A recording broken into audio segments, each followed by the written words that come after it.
बिस्मिल्लाहिर्रहमानिर्रहीम। अस्सलाम वालेकुम नाज़रीन, प्रोग्राम हकीकत क्या है में मैं हूं आपका मेजबान एहसन हमीद राजा। नाज़रीन, आज हमें स्टूडियोज में जो ज्वाइन कर रहे हैं मोहम्मद सकलैन मेहरो, समाजी और कारोबारी शख्सियत है, दुबई से इनका ताल्लुक है, ओवरसीज बिजनेसमैन है और बड़ा ही अहम आज का मौका है कि ओवरसीज हमारे साथ मौजूद है डॉक्टर मोहम्मद अय्यूब सिद्दीकी, डीन बिजनेस इकरा यूनिवर्सिटी इस्लामाबाद से। बड़ा ही जबरदस्त इनका पोर्टफोलियो है और इस हवाले से भी बात की जाए कि मईशत के हवाले से बड़ी इनकी गिरफ्त है, इस हवाले से भी आज इनसे पूछेंगे। राना शहबाज चीफ रहनुमा मुस्लिम लीग नून सऊदी अरब से भी हमारे साथ मौजूद है। नाज़रीन, आज स्पेशली तौर पर अहम बात यह है कि ओवरसीज हमें ज्वाइन कर रहे हैं और जो एनुअल पाकिस्तानी कन्वेंशन हुआ इस्लामाबाद में कन्वेंशन सेंटर में, उस हवाले से भी हम पूछेंगे। ओवरसीज पाकिस्तानी कन्वेंशन के इनेकाद मौजूदा हुकूमत की बहुत अहम अचीवमेंट है, लेकिन हम पूछेंगे ओवरसीज पाकिस्तानियों को आखिर क्या मुश्किलात है। बड़े पैमाने पर सरमाया पाकिस्तान में वो भेज रहे हैं, बहुत अहम रोल पाकिस्तान के लिए स्पेशली तौर पर ये अदा कर रहे हैं। अभी जो कन्वेंशन हुआ उसके बाद एक बड़ी उम्मीद इस हवाले से जाहिर की जा रही है कि आने वाले वक्तों में पाकिस्तान में जो ओवरसीज है एक अपना बड़ा किरदार अदा मजीद करेंगे और मजीद मईशत की बेहतरी के लिए अपना जो रोल है वो अदा करते रहेंगे। इस हवाले से मोहम्मद सकलैन मेहरो साहब, आप समाजी और कारोबारी शख्सियत हैं, दुबई से आपका ताल्लुक है, स्पेशली तौर पर हमारे प्रोग्राम में आए, क्या कहेंगे कितना अहम है ये एनुअल? पहली दफा मेरे ख्याल में ये हुआ है कन्वेंशन सेंटर इस्लामाबाद में ओवरसीज पाकिस्तानी के लिए जो कन्वेंशन रखा गया, कितना अहम है पाकिस्तान के लिए और खास करके ओवरसीज पाकिस्तानियों के लिए? बहुत शुक्रिया जी। अस्सलाम वालेकुम तमाम सुनने वालों को। मैं सबसे पहले आपका शुक्रिया अदा करता हूँ कि आपने मुझे ये मौका फराहम किया कि मैं कन्वेंशन के बाद यहाँ पे आके अपने जज्बात का इजहार कर सकूँ और जो मसाइल हैं हमारे ओवरसीज पाकिस्तानियों के उनसे भी आगाह कर सकूँ। सबसे पहले मैं सैयद कमर रज़ा जो है चेयरमैन OPF, उनका उनकी टीम का शुक्रिया अदा करना चाहता हूँ कि जिन्होंने मुझे और दूसरे ओवरसीज पाकिस्तानियों को ये मौका फराहम किया कि वो इस्लामाबाद में इकट्ठे हों, वहाँ पे अपने जो मसाइल हैं वो भी हुक्काम के सामने रख सकें और अपने तजुर्बात की रोशनी में जो मुस्बत फीडबैक और मुस्बत जो चीजें हैं वो भी तो हुक्काम तक पहुंचा सकें। उसके बाद जो ताल्लुक है आपके सवाल का, ओवरसीज कन्वेंशन हम शुरू से ही इस चीज का तकाजा करते रहे हैं कि ओवरसीज पाकिस्तानी चूंकि पाकिस्तान की मईशत में एक बुनियादी किरदार अदा कर रहे हैं, बल्कि अगर मैं यूं कहूँ कि सबसे ज्यादा जो किरदार है वो पाकिस्तानी ओवरसीज ही अदा कर रहे हैं मईशत को मजबूत करने के लिए। तो ओवरसीज पाकिस्तानियों को पाकिस्तान के जो फैसला जाती इदारे हैं उनमें मजीद बेहतर जो है वो मिलनी चाहिए नुमाइंदगी और उनको अपने साथ अब शामिल करके मुशावरत करें उनके साथ, तो इससे चीजें मजीद बेहतर हो जाएंगी। डॉक्टर मोहम्मद अय्यूब सिद्दीकी साहब डीन बिजनेस इकरा यूनिवर्सिटी इस्लामाबाद से हैं, बड़ा अहम रोल मईशत के हवाले से इन तमाम तक चीजों को आप देख रहे हैं।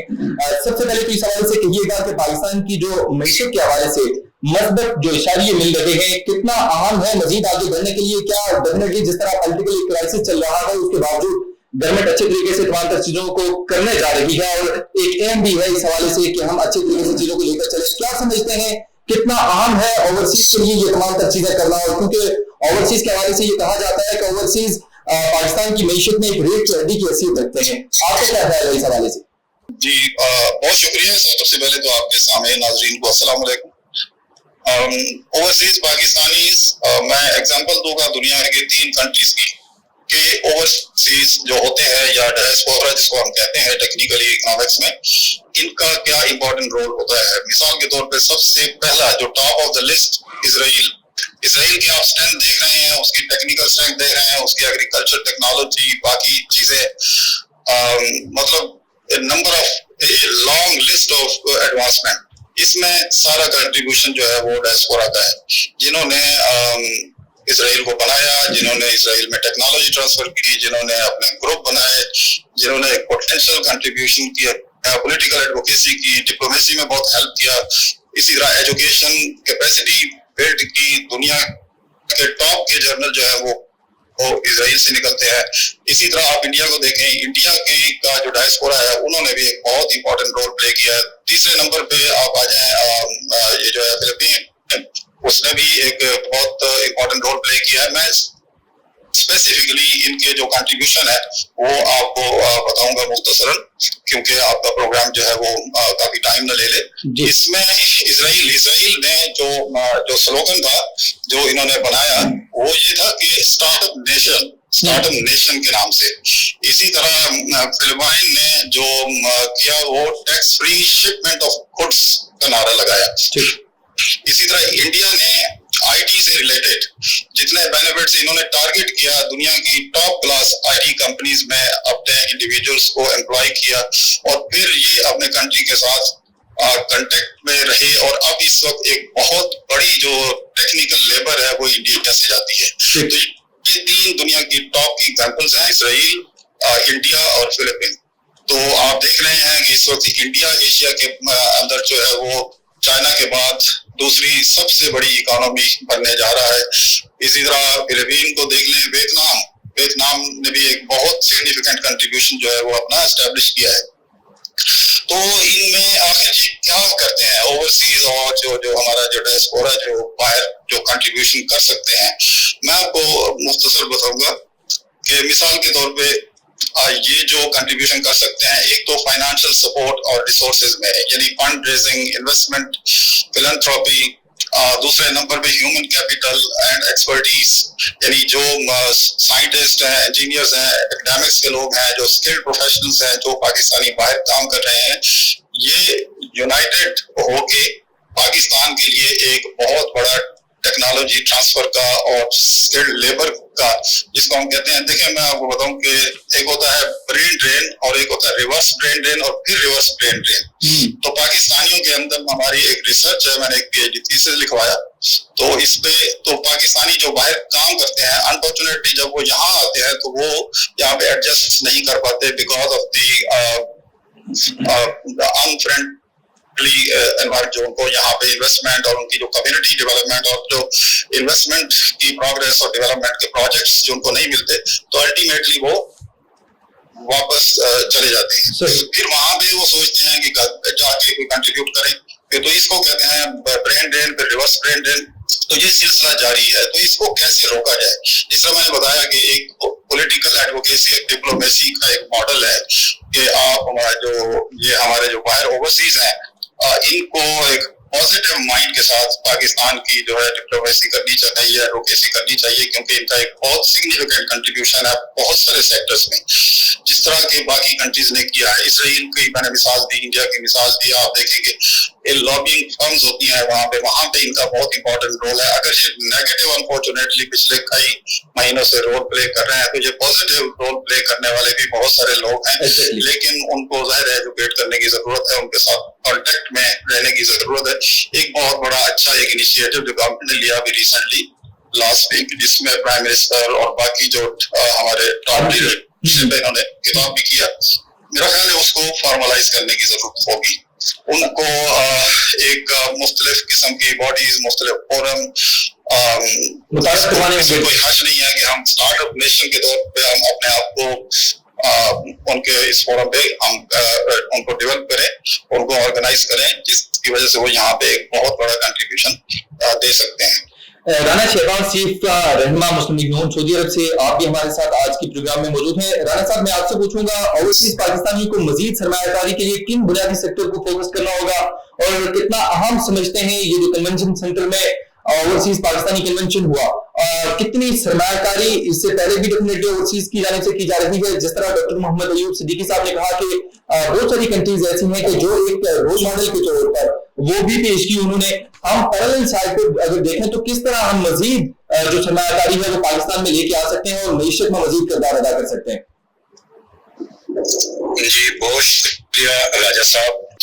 हमारे ओवरसीज के साथ जो है उस बहुत अच्छे से मैं आपको एक बात बताऊं कि हमारे साथ सौतेला सलूक किया जाता है। ठीक है जी,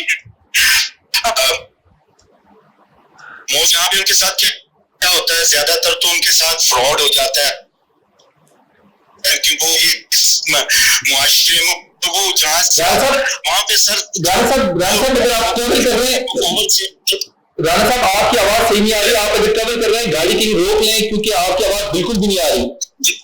آپ کی آواز بالکل بھی نہیں آ رہی. جی سر, کہیں کو روک کے گاڑی سے بات کی. میں نے گاڑی جی جی.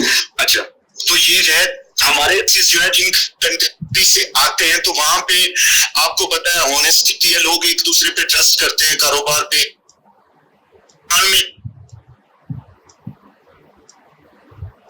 اپنے بیٹو جی یا جن کے بیوی بچے ساتھ ہوتے ہیں, فیملی کے ساتھ ہوتی ہیں, وہ ان کو خواب دکھاتے ہیں کہ بیٹا ہم پاکستان چلیں گے, وہاں پہ وہ ایسا. جب یہاں آتے ہیں تو یہاں پہ ان کے ساتھ موسٹلی اسکیم ہوتا ہے. ان کی جو تو ایک او بی سی ادارہ پنجاب کا بنا جو 2016 سے 2018 تک چلا, جن کے کمشنر افضال بٹی صاحب تھے اور وائس ایم تھے خالد شہین بٹ صاحب جو آج کل سینیٹر ہیں اور ایم ڈی بھی ہیں او پی ایف میں. تو انہوں نے بہت اچھا کام کیا پنجاب میں. اربوں روپے کے جو اراضی تھی وہ انہوں نے واگزار کروائی اور بڑا اچھا کام کیا. اس اوورسیز کی سر یہ 50 سال 60 سال سے جو یہ ہمارے وہاں پہ جاتے تھے delegation, prime minister, C M, ان سب کو یہ اوورسیز جو ہے اپنی شکایتیں کرتے تھے کہ جی ہمارا کچھ کیا جائے, ہماری جائیدادیں جو ہے ان پہ قبضے ہو جاتے ہیں. تو لوگ یہ سمجھتے ہیں کہ یار یہ تو وہاں سے سعودی عرب سے آیا, دبئی سے آیا, قطر کویت سے آیا یا انگلینڈ سے آیا, انہوں نے پرسو نہیں کر سکنا. 1-2 مہینے بعد 4 مہینے بعد وہ اوورسیز یہ سوچتا ہے کہ جی مجھے بہتر ہے کہ یہاں اس جائیداد کو بچانے کے لیے میری جو انکم ہے, وہاں پہ جو کاروبار ہے وہ اسٹک ہو رہا ہے, تو اس سے بہتر ہے میں وہاں سے دوبارہ کما لوں گا, میں جانے دوں. تو اسی چیز کا فائدہ اٹھاتے ہیں لوگ. تو سب سے پہلے تو سرمایہ کو جو ہے اوورسیز کے اس کو تحفظ دیا جائے, تو پھر اس سرمایہ کاری جو ہے وہ صحیح طریقے سے عمل میں لائی جائے گی. اور او پی ایف نے ابھی جو پروگرام کیا, جناب سید قمر رضا شاہ صاحب نے ماشاءاللہ بہت زبردست پروگرام کیا اور اوورسیز کے جو مسائل تھے ان کو بھی اجاگر کیا. اور ہم یہ چاہتے ہیں, ہم اپیل کرتے ہیں جناب پرائم منسٹر صاحب سے کہ مزید جو ہے جو ہماری نیشنل اسمبلی ہے ان میں بھی جو اوورسیز کی مخصوص نشستیں ہیں وہ ان کو دلائی جائیں. اوورسیز کا جو اصل میں حق ہے وہ دلوایا جائے تاکہ وہ کھل کے سرمایہ کاری کر سکیں اور ریمیٹنس جو ہے وہ پاکستان بھیج سکیں. ٹھیک. محمد ثقلین مہرو صاحب, میں آپ سے پوچھوں گا کیا مشکلات ہیں جو اوورسیز کو پیش آتی ہیں؟ جس طرح رانا شہباز شریف نے بھی کہا کہ زمینوں جائیدادوں کے بہت مسائل ہیں, اس اعتبار سے بھی اوورسیز بہت مینز ریزرو فیل کرتے ہیں, وہ پاکستان میں سرمایہ کاری سچ اس طرح نہیں کرتے. آپ کے پاس کیا کوئی ایسی اطلاعات ہیں؟ ڈیفینیٹلی آپ بھی ایک اوورسیز ہیں, آپ کی بھی یہی مشکلات ہیں یا کوئی اور آپ کو پرابلمز ہیں؟ جی میں ایک تو ان سے متفق ہوں کہ جو جائیداد کا مسائل ہیں وہ بہت بڑے لیول پہ ہیں, کیونکہ پاکستان سے باہر رہنے والے جو دوست ہیں وہ پاکستان میں انویسٹمنٹ کرتے ہیں, یہاں پہ وہ زمین خریدتے ہیں, پلاٹ خریدتے ہیں, تو وہ جب 3 4 5 سال بعد آتے ہیں تو اس پہ قبضہ ہو چکا ہوتا ہے. تو یہ ایک بڑا مسئلہ ہے, اس کو آن لائن جو ہے وہ عدالتیں ابھی انہوں نے جو کنفرم کی ہیں کہ وہ کرتے ہیں, اس پہ زور دینے کی ضرورت ہے. اس کے ساتھ ساتھ آج کل ایک پولیس ویریفیکیشن کا کچھ ایشوز آتے ہیں, تو اس میں بھی ہرڈل ہمیں آ رہی ہوتی ہیں اور بہت سارے مسائل کا ہم شکار ہوتے ہیں. ویریفیکیشن جب مانگی جاتی ہیں تو وہ بھی ہمیں نہیں ملتی. اس کے ساتھ ساتھ میں کنونشن کے حساب سے کچھ گفتگو اور کرنا چاہوں گا کہ یہ کبھی بارش کا پہلا قطرہ ہے, اس کے پیچھے سبب جو بھی تھا وہ کیا کہتے ہیں ایک کنونشن ہوا جہاں پہ ہم اکٹھے ہوئے. میں یہ گزارش کرنا چاہوں گا کہ یہ ہر سال ہونا چاہیے, اور جتنا زیادہ انٹریکشن بڑھے گا اوورسیز پاکستانیز کا یہاں کے اداروں کے ساتھ اور اپنے او پی ایف کے ساتھ, وہ پروڈکٹیو بھی ہوگا, ہمارے مسائل جو ہے وہ کم ہوں گے. یو اے ای کے حوالے سے میں گفتگو کرنا چاہوں گا کہ یو اے ای میں جو ہمارے امبیسی اور کنسولیٹ بنے تھے وہ اس وقت بنے تھے 80s کے زمانے میں, جب وہاں پہ چند لاکھ جو ہے وہ پاکستانی موجود تھے. آج وہاں پہ 2 ملین کے قریب پاکستانی موجود ہیں. تو گورنمنٹ سے گزارش ہے کہ وہ اس پہ غور کرے اور ایک نئی عمارت جو ہے متحدہ امارات کے حوالے سے اس کی اپروول دے. اچھا محمد ثقلین مہرو صاحب, میں آپ سے اس حوالے سے بھی پوچھوں گا, دبئی میں جو پاکستانی ہیں اوورسیز پاکستانی, ان کے کیا مسائل ہیں؟ کیا انہیں بھی مسائل وہاں پہ پیش آتے ہیں اس حکومت کی جانب سے؟ جس طرح ابھی وزٹ ویزا وغیرہ پہ پابندیاں ہیں, اس طرح کے کافی سارے مسائل ہیں, تو اس کو کیسے ٹیکل کیا جانا چاہیے آپ کے خیال میں؟ मुत्तहिदा अरब अमारात की तामीर और तरक्की में पाकिस्तानियों ने इब्तिदा से ही बेमिसाल जो है वो किरदार अदा किया और आज भी वो कर रहे हैं। हमें भी अमारात की हुकूमत की जानब से सहूलियात मुयसर होती हैं तमाम जो भी हमें रिक्वायर्ड हो, लेकिन हालिया दिनों में जो वीज़े का इशू चल रहा है उसमें हमारे विजिट वीज़ा की वो भी रिजेक्शन हो रही हैं और जो एम्प्लॉयमेंट वीज़ा है वो भी इशू नहीं हो रहा। मैं हुकूमत वक्त से ये गुजारिश करना चाहता हूँ कि ऑलमोस्ट 2 साल होने वाले हैं, इस पे कोई खातिर ख्वाह जो है इसका हल नहीं निकल सका। आप हुकूमत पाकिस्तान का फर्ज बनता है कि वो मुत्तहिदा अरब अमारात की जो हुकूमत है उससे डायरेक्ट रब्ता करके जो भी तहफ़्फ़ुज़ात हैं, जो भी मसाइल हैं उनको एड्रेस करके जब वो पाकिस्तानी पे जो बैन लगा हुआ है वीज़ों का, जो मुश्किलात आ रही हैं वो हल हों, क्योंकि इस वक्त मुत्तहिदा अरब अमारात में कारोबारी सरगर्मियां अरूज पे हैं, वहाँ पे वर्क फोर्स की भी जरूरत है और पाकिस्तान से बहुत सारे लोग टेक्निकल और दीगर जो उसमें स्किल्स हैं तो वो जाने के लिए तैयार हैं। इससे पाकिस्तानी मेशियत को भी एक फायदा मिलेगा, फायदा होगा और जो पाकिस्तानी यहाँ पे हैं वो भी वहाँ पे अमारात में जा सकेंगे। एग्जैक्टली, बिल्कुल आपका पॉइंट बचा है और हुकूमत को इस हवाले से लाजमी तौर पर देखना होगा कि जो मसाइल हैं, जो यहाँ से विजिट वीजे पर लोग जाना चाहते हैं, जो जिनके पास स्किल्स हैं वो वहाँ पे जाके अपने काम कारोबार करते हैं, उस एतबार से जो वीजा का प्रोसेस है उसे तेज करना चाहिए और खास करके जो मुश्किलात हैं उन्हें खत्म करने के लिए इकदाम लाजमी उठाने चाहिए। मैं बात करूंगा डॉक्टर मोहम्मद अयूब सिद्दीकी साहब आपसे, बिजली बिलों में कमी और अभी 4 सरकारी जो पावर प्लांट है बिजली टैरिफ में कमी पर रजामंद हो गए हैं, क्या समझते हैं इससे पहले बिजली बिलों में जो कमी की गई आम आदमी को आने वाले दिनों में एक बड़ा रिलीफ आप देख रहे हैं, क्योंकि मैशत के हवाले से आपके पास तमाम तर चीजें मौजूद होती है, आप डीन हैं बिजनेस इकरा यूनिवर्सिटी के और इस हवाले से डेफिनेटली एक रिसर्च भी आपके पास मौजूद होती है, तो क्या समझते हैं कि जो अवाम है, अवाम जो महंगाई की चक्की में पिस रही है, उस अवाम के लिए आने वाले वक्तों में कोई खुशखबरियां हैं या नहीं?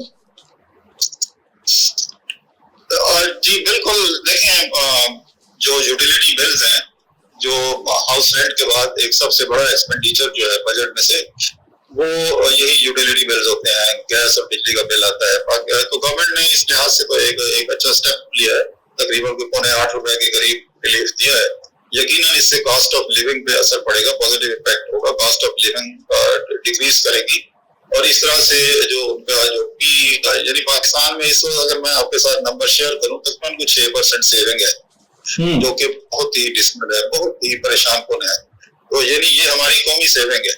आप देखें ये डिक्लाइन होना शुरू हुई है तकरीबन 12% से और ये अब 5 से 6% के दरमियान है, जो बहुत ही खतरनाक है। इसलिए अगर आप देखें ग्रॉस कैपिटल फॉर्मेशन जो किसी भी इकोनॉमिक डेवलपमेंट के लिए इन्वेस्टमेंट का एक सबसे बड़ा सोर्स होता है, जो कैपिटल फॉर्मेशन होती है, जो बिल्डिंग्स बनती हैं, जो मशीनरी आती है, तो इंडस्ट्री लग रही होती है, उसमें एक सिग्निफिकेंट डिक्लाइन आया है जो बड़ी परेशान कौन है।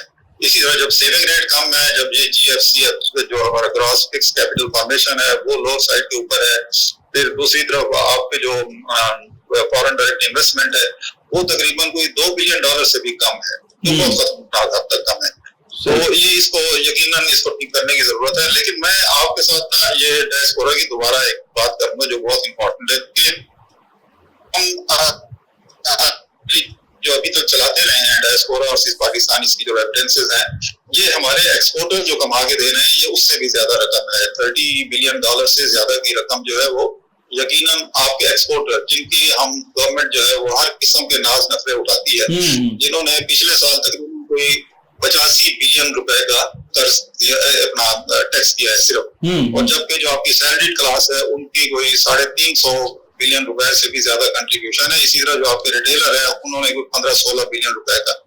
तो ये यहाँ पे एक सिचुएशन है। तो इस सूरत में मेरा ख्याल है जो हमारा ओवरसीज पाकिस्तानी डायस्पोरा है, अगर मैं इसका थोड़ा सा ब्रेकअप आपको समझाऊं और फिर मैं रिक्वेस्ट भी करूंगा जो हमारे ओवरसीज पाकिस्तानी और खास तौर पर लोकल जो हमारी गवर्नमेंट है उनको भी, तो सबसे पहले हमारी जो लोकल जो हमारी गवर्नमेंट है इनको इंस्टीट्यूशनल डेवलपमेंट करनी, इंस्टीट्यूशन स्ट्रॉन्ग करने पड़ेंगे। ये नहीं है कि अदालतें बैठ के उनके खिलाफ फैसले दे दें, इसी तरह जो कस्टम वाले हैं उनको तंग करना शुरू करते हैं।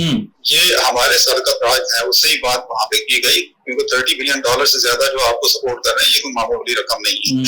तो इसलिए इंस्टीट्यूशन स्ट्रॉन्ग करने पड़ेंगे। जो म्यूचुअल फंड्स हैं, जो फाइनेंशियल इंक्लूजन है, जो इन्वेस्टमेंट अपॉर्चुनिटीज हैं, जो आपके बहुत सारे एरियाज में यानी इंजीनियरिंग में, टेक्नोलॉजी में, मेडिकल में, फार्मास्यूटिकल में یہ وہاں ان کے اتنے ایکسپیرینسز ہیں اور ان کے لنکس ہیں، کانٹیکٹس ہیں کہ یہ یہاں پہ آپ کو جو آپ کی ڈپینڈنسی ہے امپورٹس کے اوپر وہ کافی حد تک یہ ریڈیوس کر سکتے ہیں.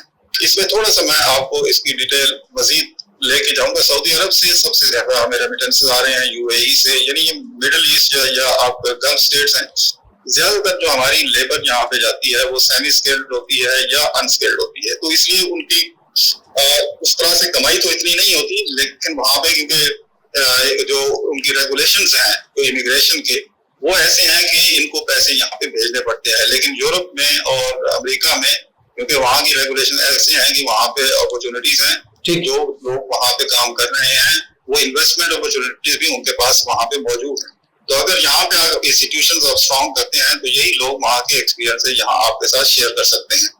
تو ایک تو یہ، تو اس لیے میرا خیال ہے کہ میں آپ کو کلیئرلی بتاؤں، ہماری ایسٹیمیشن یہ ہے کہ پاکستانی ریمیٹنسز جو ہے وہ بڑی آسانی سے 40 سے 50 بلین ڈالر تک پہنچ سکتے ہیں اگر جو یورپ اور امریکہ کے جو لوگ ہیں وہ یہاں پہ پیسے بھیجیں. لیکن ان کی ظاہر ہے کہ ان کی کنسٹینٹس جو وہ یہاں پہ جو مشکلات فیس کرتے ہیں، اور پھر یہاں پہ کیونکہ انسٹیٹیوشنز نہیں ہیں، انڈیویجول پالیسی ہوتی ہیں جو کہ خطرناک ہیں. تو اس لیے میرا خیال ہے یہاں پہ پارلیمنٹ کا ایک اہم رول ہے، وہاں پہ یہ بل پاس کروائیں، کانسٹیٹیوشن امینڈمنٹ کروائیں اور ان کو پروٹیکشن دیں. وہاں پہ آ کے جو انویسٹمنٹ میں اسٹیبلش کریں جو انسٹیٹیوشنز، وہ ان کی جو کنیکٹیوٹی ہے جو ویسٹ کی انسٹیٹیوشنز کے ساتھ اور ویسٹ کے جو ڈیولپمنٹ پروجیکٹس ہیں ان سے بینیفٹ کرتے ہوئے، تو یہ بہت بڑا ایک ہو سکتا ہے.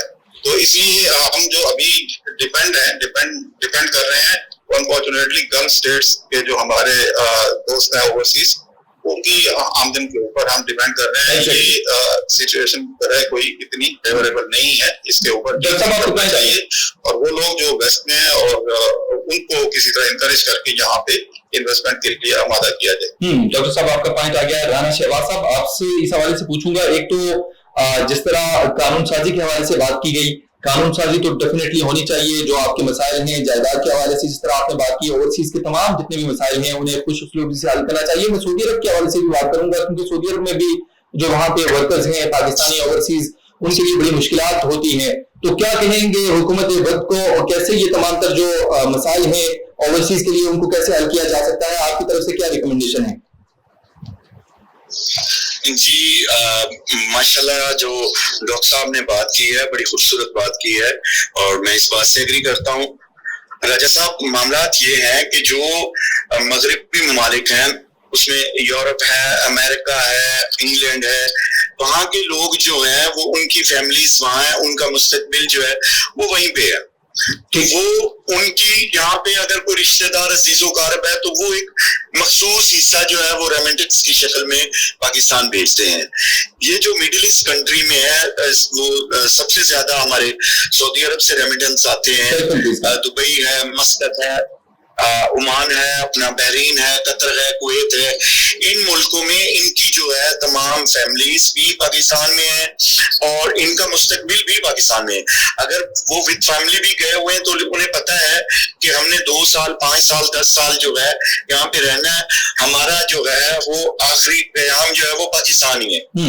تو اس لیے وہ جو بھی جائیدادیں بھی یہیں پہ پاکستان میں خریدتے ہیں اور انویسٹمنٹ بھی پاکستان میں ہی لاتے ہیں.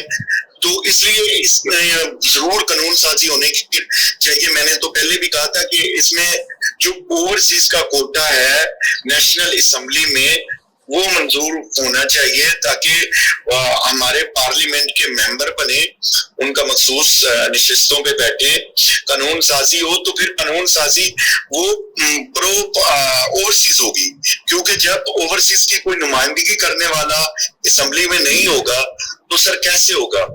تو قانون سازی جو ہے وہ ادھر اوورسیز کے لیے یہی ہے کہ نیشنل اسمبلی میں جو ہے وہ مخصوص نشستیں اوورسیز کو دی جائیں. بالکل ٹھیک ہے. اس حوالے سے آپ کا پوائنٹ آ گیا. محمد سکلین مہرو صاحب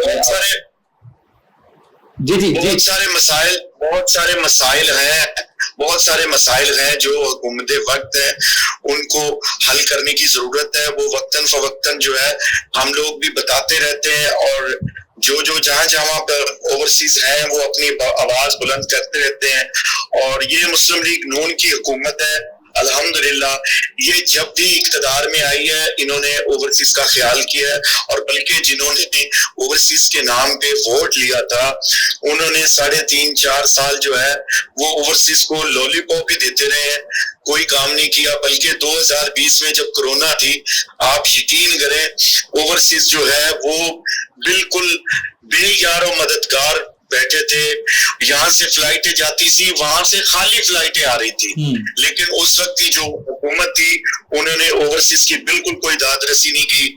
الحمدللہ 2016 سے لے کے میں نے پہلے بھی بتایا تھا کہ 18 تک او پی سی نے بہت اچھا کام کیا تھا، وہی او پی سی تھا جن میں اب انہوں نے گھوڑوں کا قبیلہ بنایا ہوا تھا، اور وہ چاہ رہے تھے کہ سی ایم ہاؤس میں جو ون کلب ہے کسی کا آفس اس کو آکوپائڈ کیا جائے، اس کو چینج کر دیتے ہیں جی، اس کو گیسٹ ہاؤس بناتے ہیں۔ تو پھر وہ قائدین کا میں شکریہ ادا کرتا ہوں، پرائم منسٹر میاں شہباز شریف کا بھی اور deputy prime minister Ishaq Dar صاحب کا بھی، اور انہوں نے ہمیں اوورسیز کا ایک وہ ہیرا دے دیا ہے، بیرسٹر ملک امجد صاحب کو وائس چیئرمین او پی سی بنایا، اور انہوں نے پھر اس دفتر کو آباد کیا، وہاں پہ اوورسیز کا اب آنا جانا ہے، اوورسیز کی داد رسی بھی ہو رہی ہے، اور انشاءاللہ ان قریب جو ہے ڈسٹرکٹ کی کمیٹیاں بنیں گی ڈی او پی سی کی، اور انشاءاللہ پاکستانیوں کے جو اوورسیز کے جو بھی مسائل ہیں وہ او پی سی کے ون ونڈو آپریشن انشاءاللہ حل ہوں گے۔ ناظرین اس حوالے سے بھی آپ کو بتائیں کہ اسحاق ڈار آج اعلیٰ صدا وفد کے ہمراہ کابل پہنچیں گے، اور ڈسکشن ان مراحل پر بھی ہوگی، کیونکہ پاکستان میں جو دہشت گردی کے مسائل ہیں وہ بھی بڑھتے جا رہے ہیں، جس پر بہت ضروری ہے کہ افغانستان کے ساتھ تمام تر معاملات پر بیٹھک کی جائے، بیٹھ کر بات چیت کی جائے، اور ان تمام تر جو معاملات ہیں خاص کر کے دہشت گردی کے اعتبار سے انہیں خوش اسلوبی سے حل کیا جائے، کیونکہ پاکستان کی جو فورسز ہیں وہ بڑے پیمانے پر دہشت گردی کا سامنا کر رہی ہیں اور ہم وقت بارڈرز پر کھڑی ہیں، اور بہت نقصان پاکستان نے اس سے پہلے بھی اٹھایا۔ اس سے پہلے بھی آپ نے دیکھا کہ دنیا نے پاکستان کی جو کوششیں اور کاوشیں ہیں انہیں سراہا ہے۔ محمد ثقلین مہرو صاحب آپ ہمارے پروگرام میں تشریف لائے، آپ کا بہت بہت شکریہ۔ ڈاکٹر محمد ایوب صدیقی صاحب آپ نے جوائن کیا، آپ کا بھی بہت بہت شکریہ۔ رانا شہباز چیف صاحب آپ نے بھی ہمیں جوائن کیا، آپ کا بھی بہت بہت شکریہ۔ جی ثقلین مہرو صاحب آپ کچھ کہنا چاہتے ہیں؟ میں بس ایک چیز ایڈ کرنا چاہتا ہوں کہ اوورسیز پاکستانیوں کو پچھلی حکومت نے ووٹ کا اختیار دیا تھا۔ ہم یہ سمجھتے ہیں کہ اوورسیز پاکستانی کیونکہ پاکستان کی معیشت کا بنیادی ستون ہے، تو ہمیں جتنے بھی پالیسی ساز ادارے ہیں وہاں پر بھی ہمیں مخصوص نمائندگی ملنی چاہیے، اور ساتھ ساتھ جو اس حکومت نے ہمارے ساتھ زیادتی کی ہے کہ ہمارے ووٹ کے اختیار کو ہم سے چھین لیا ہے، وہ دوبارہ ریسٹور کریں تاکہ ہم پاکستان کی مستقبل کی قیادت کے انتخاب کے وقت اپنے شعور کے مطابق، اپنے تجربے کے مطابق اس کے انتخاب میں اپنا حصہ ڈال سکیں۔ میں امارات کی آپ کو مثال دیتا ہوں کہ ہمارے ساتھ وہاں پہ تمام دنیا کے لوگ رہتے ہیں، کم از کم 2 ممالک ایسے ہیں کہ جہاں کے باشندے متحدہ عرب امارات میں رہ کے وہاں کی حکومت کے اختیار کے انتخاب کے وقت ووٹ ڈالتے ہیں، تو ہم کیوں نہیں وہاں پہ ووٹ ڈال سکتے؟ تو میری گزارش ہے اس حکومت سے کہ جو سہولت آپ نے ہم سے واپس لی ہے وہ آپ جو ہے وہ اس کو دوبارہ بحال کریں، اور اوورسیز پاکستانیوں کو پاکستانی سمجھیں۔ ہم بھی پاکستان سے اتنی ہی محبت کرتے ہیں جتنے پاکستان میں رہنے والے لوگ پاکستان سے محبت کرتے ہیں۔ اور آخر میں یہ کہوں گا کہ موجودہ حکومت کے جو منسٹرز ہیں ماضی قریب میں ان کے کچھ بیانات ایسے تھے کہ جو اوورسیز پاکستانیوں کی عزت کو کم کرنے والے تھے، تضحیک کا ان کا پہلو نکلا تھا۔ میں خواہش اور امید کا اظہار کرتا ہوں کہ آئندہ وہ اس طرح کے بیانات نہیں دیں گے۔ بہت شکریہ۔ ثقلین مہرو صاحب، جس طرح آپ نے تمام تر چیزوں کے حوالے سے، قانون سازی کے حوالے سے پہلے بھی بات ہوئی، ووٹنگ کے حوالے سے بہت لازمی ہے کہ اوورسیز کا ووٹ ہونا چاہیے۔ ڈیفینیٹلی آپ پاکستان کی جو معیشت ہے اس میں ریڑھ کی ہڈی کی حیثیت رکھتے ہیں، تو آپ کا ووٹ بھی بہت ضروری ہے، اور واقعی میں آپ کی جو محبت ہے وہ کسی سے ڈھک کی چھپی نہیں ہے۔